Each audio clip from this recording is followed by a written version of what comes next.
and tourism sites in the northern part of the country.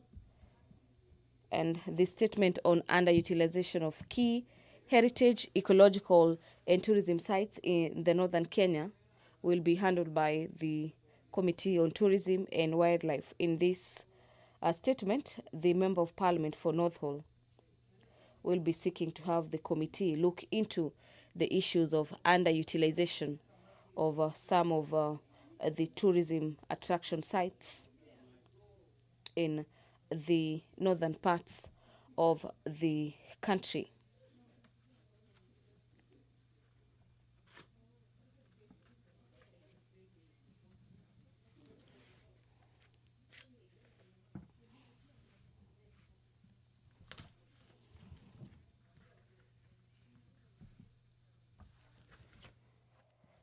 Away from the prevention of livestock and produce theft, Bill 2023, a bill that seeks to curb the theft of livestock in the country. The National Assembly will be debating and considering the bill by Honorable Member for Suba, Honorable Millie Odhiambo, on the Assisted Reproductive Technology Bill 2022. Let's now have a look at the provisions of this bill by Honorable Millie. And the principal object of the Assisted Reproductive Technology Bill 2022 is to provide for the regulation of assisted reproductive technology to prohibit certain practices in connection with the assisted reproductive technology, to establish an assisted reproductive technology directorate, and to make the provisions in relation to child born of assisted reproductive technology processes and matters connected thereto to the assisted reproductive technology. The bill provides for the Assisted Reproductive Technology Directorate, including the functions of the directorate, the obligations of the national government, the obligations of the county governments, the composition of the directorate, and the experts and consultants. Part 3 of the bill, being clause 11 all the way to clause 19 of the bill, is providing for matters regulating prohibited activities, including the use of embryos, consent of parties without consent, circumstances for undertaking assisted reproductive technology, and circumstances under which assisted reproductive technology is precluded, the use of embryo in a woman, the gametes obtained from a minor, and the use of gametes. Clause 20 all the way to 32 is seeking to provide for matters regulating rights of parents to donors and children. This includes the use of sperm after the death of a man, the right to assisted reproductive technology, the rights to assisted reproductive technology service, the duties of the assisted reproductive technology expert, parties to a marriage, the rights that accrue to a child, surrogate motherhood, surrogacy agreements, termination of surrogacy agreements obligation under the surrogacy agreement, prohibition of sex selection, and the restriction on sale of human gametes and embryos, as well as prohibition of commercial artificial reproductive technology. The bill is also seeking to provide for matters access to information, including assisted reproductive technology register, provision of information by the directorate, minor not to be given information from the directorate, and the restriction on the disclosure of information. The bill is also seeking to regulate licensing. This includes the requirement for a license, application for a license, inspection of the premises before a license is issued, and the general conditions for licensing for storage of garments, the grant of licenses, and the responsibilities of a supervisor, as well as the revocation of a license and application to the Cabinet Secretary for review, appeal to the High Court, and the temporary suspension of the license. On your screens, you can see members of the National Assembly speaking in low tones or consulting among themselves. At exactly 15 minutes past the appointed time of the business of the National Assembly,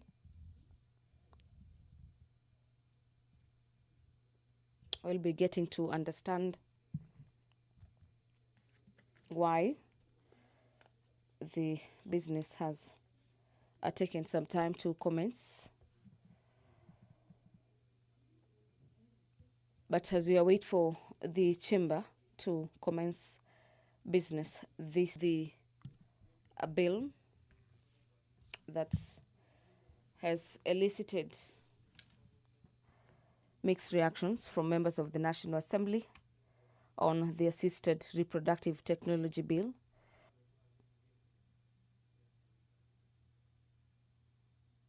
That seeks to regulate the assisted reproductive sector in the country through the introduction of the Assisted Reproductive Technology Bill of the year 2022, that upon the passage of the motion number 8 on the order paper this morning, the House will be proceeding to consider the Assisted Reproductive Technology Bill, National Assembly Bills number 61 of the year 2022. Some of the clauses that had not been considered by the committee, as the member for Homa Bay Town was not present during the time when the House was considering some of the clauses. They had to push forward for the consideration of his clauses. So upon the passage of the motion on the report of the Committee of the Whole House on its consideration of the Assisted Reproductive Technology Bill, National Assembly Bills number 61 of the year 2022, under Order number 9, which is the Committee of the Whole, where the House will be considering the bill, the clauses proposed by Honourable Member for Homa Bay Town will be considered under motion under Order number 9 on the Committee of the Whole on the Assisted Reproductive Technology Bill. The allocation of help funds to support students enrolled at the Kenya Medical Training College is a motion by Honorable Abdi Shurie this morning, motion number 2 of the year 2025, that aware that Article 95, subsection 2 of the Constitution provides that the National Assembly deliberates on and resolves issues of concern to the people, and further aware that the Higher Education Loans Board (HELB) is mandated to provide financial support to Kenyans pursuing higher education through loans, bursaries, scholarships, and noting that students enrolled at the Kenya Medical Training College KMTC currently total approximately 70,000 students, with 30,000 of these having joined the institution in the year 2024. The Member of Parliament for Mbalambala is concerned that 40% of KMTC students' population require financial support, similar to that offered to students in other tertiary institutions such as the technical training institutions in the country, but are excluded from receiving HELB support. And appreciating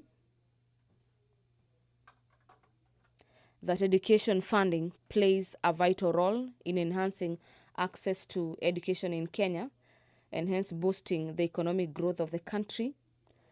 The member is seeking to have the National Assembly have the government, through the Ministry of Education, facilitate the issuance of HELB loans to students at the Kenya Medical Training College.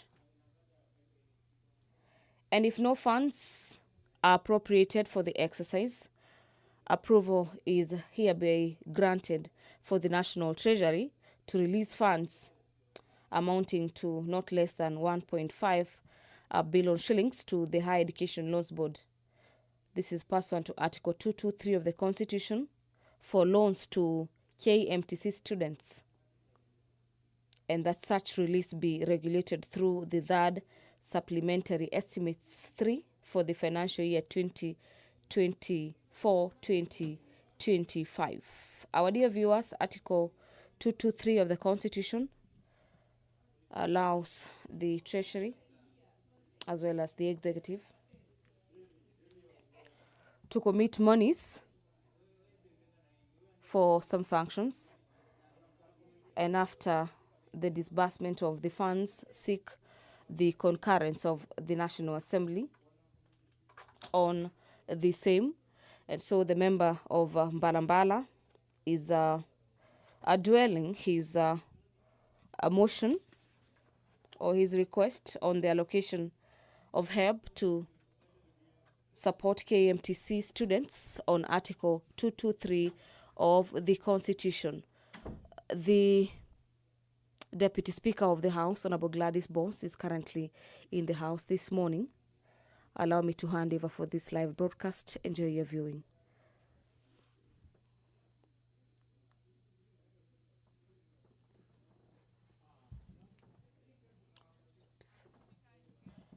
The Speaker of the National Assembly, Honorable Dr. Moses Wetangula, will be presiding over the business of the National Assembly. You can see him on your screens ready, and the members are all upstanding, meaning the business of the National Assembly will be commencing now. Allow me to hand you over for this live broadcast. Enjoy your viewing. Tuombe. Ewe Mwenyezi Mungu ambaye kwa hekima na wema wako umetoa nyadhifa za viongozi na mabunge kwa ustawi wa jamii na utawala wa haki wa wanadamu, tukusihi utazame kwa neema nyingi sisi watumishi wako ambao umeridhika kutuita tutekeleze shughuli muhimu za jamhuri yetu. Tunakuomba uteremshie baraka zako sisi tuliokutanika hapa, na utujalie tuyatende na kufikiria mambo yote yatakayofikishwa mbele yetu kwa njia ya haki na uaminifu, ili utukufu na sifa zako siendelezwe, na ili kustawisha amani, ufanisi na heri ya nchi yetu na wale ambao haja zao umezikabidhi mikononi mwetu. Amen.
Sergeant, ring the quorum bell. Whips, get your members in.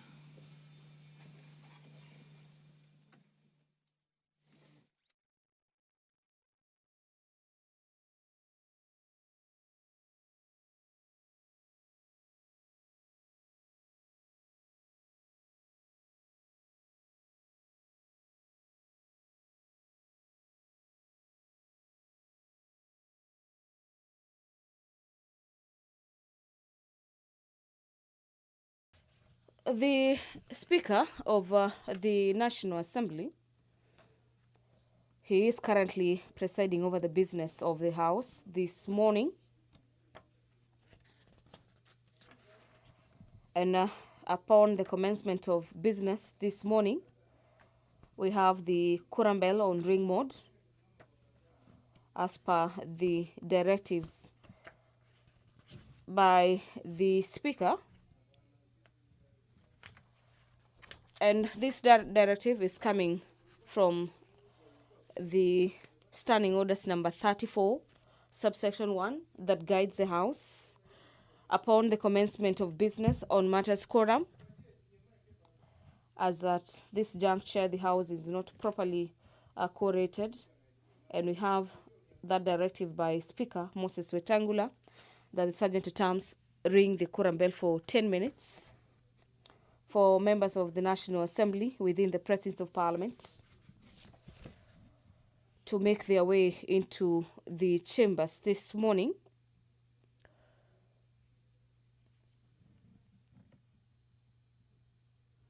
To have the House quorated to commence business. In regards to the standing orders of the National Assembly, we need at least 50 members of Parliament to be in the chambers this morning for the House to commence with the consideration of business before it. In today's order paper, the House will be considering the Prevention of Livestock and Produce Theft Bill 2023.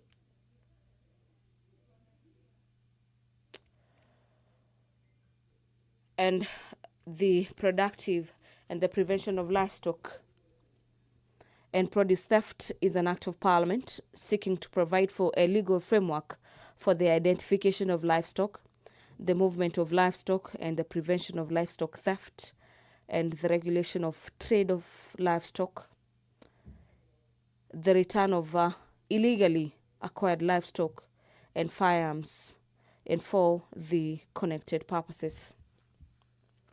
In a nutshell, this is a bill that is seeking to regulate the livestock industry.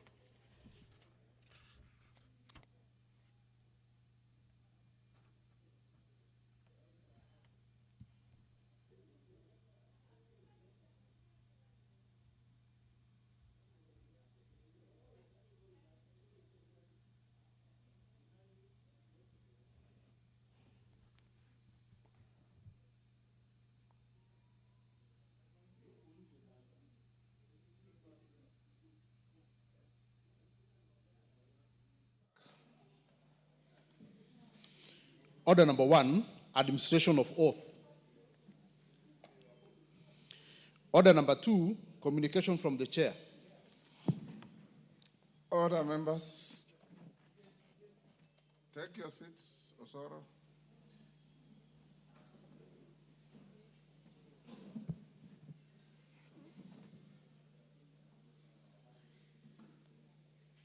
Raphael, take your seat, Baba.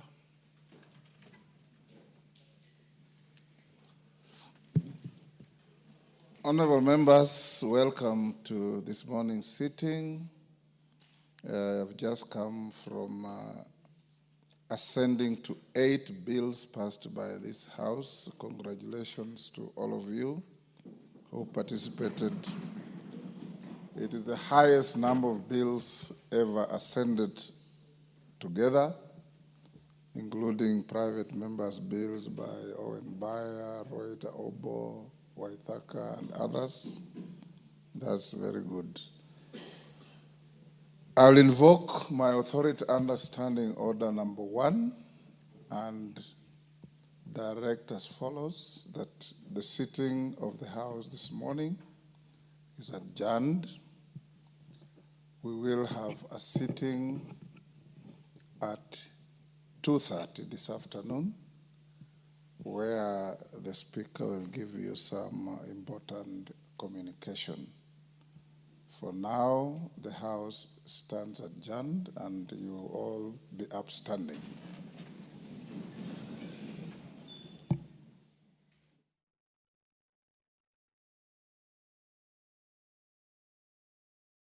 Businesses lined up this morning, you bear with the leadership and yours truly, that there'll be an opportunity to prosecute those businesses later.